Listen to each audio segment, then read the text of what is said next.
What's up, guys? Today we're talking about how to simply evaluate potential rental properties to make sure that you are profitable once you acquire that property. Here we go.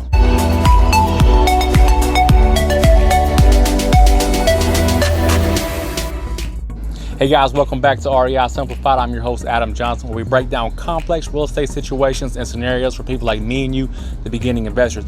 If you guys have not already, please like, subscribe, share with a buddy. Why not? It's free. It helps us get in front of more people. So today we're talking about a simple rule that I like to use, put in my little toolbox to help us be more efficient and to really evaluate quickly if a property is even worth our time. There's lots of resources out there. But the biggest one, the most common one is Bigger Pockets. That's a very famous platform that a lot of young investors, seasoned investors, they all go there to put their input, their information, and kind of build off of each other and pull information from each other. It's a great resource. They talk a lot about the 1% rule, the 2% rule, and talk a lot about cap rate when evaluating a rental property.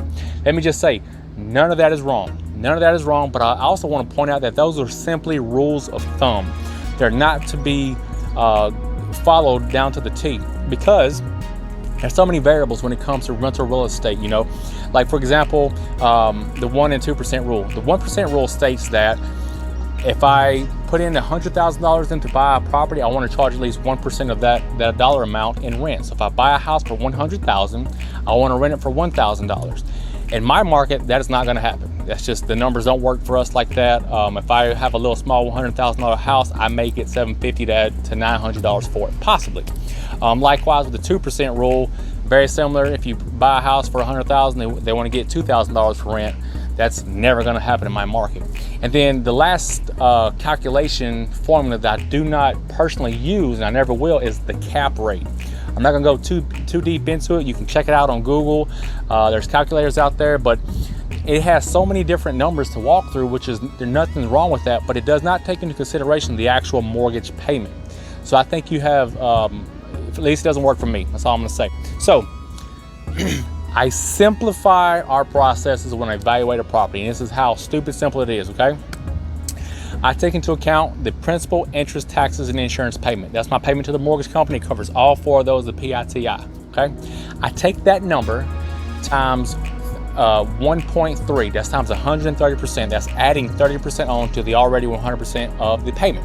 For example, if my mortgage payment to Wells Fargo or whoever is $1,000, I'm going to say 1,000 times 1.3. That's another 30% on top of the already 100%. That's going to give me about $1,300. I know when I evaluate this property, if the mortgage is if the mortgage is $1,000 and I can rent it for $1,300, I'm taking that deal all day long. I'm jumping on it. Now, at least in the initial stages. From that point, I'm going to go back and kind of do my due diligence, do the inspection process and all the other stuff, and we can negotiate those terms later on. But before I leave my house, before I spend any more time with this potential seller, I'm running that little basic 30% rule number. Simple as that. And that percentage stays true. I try to keep that true no matter how expensive. We have a few houses that are up around the $2,000 a month mortgage payment, and they rent for $2,600, $2,700. So for us, we simplify the processes, put that in your toolbox, use it if it works for you. If not, it won't hurt my feelings at all. But if you watch this channel, you know I'm about simplifying all your processes, keeping it simple for you so that you have a very simplistic way to do your evaluations, to move fast. Because in real estate, speed is king. While you're sitting and waiting on this house and looking through numbers for cap rate, I'm putting in an offer because it works for me. So that's it today, guys. A quick little video to simplify your process and how you do your numbers on rentals. It worked for us. It works for us every day. We are financially free because we use that simple 30% rule. I hope you guys got something out of this. Please, again, like, subscribe, share with a buddy. It's free. Why not? If I can ever help you guys, please send me a message. Read the description of this video. A lot of information down there for you guys. Free downloads amongst other things. So I'm Adam Johnson, the creator of REI Simplified. I look forward to seeing you guys on the next video. See you later.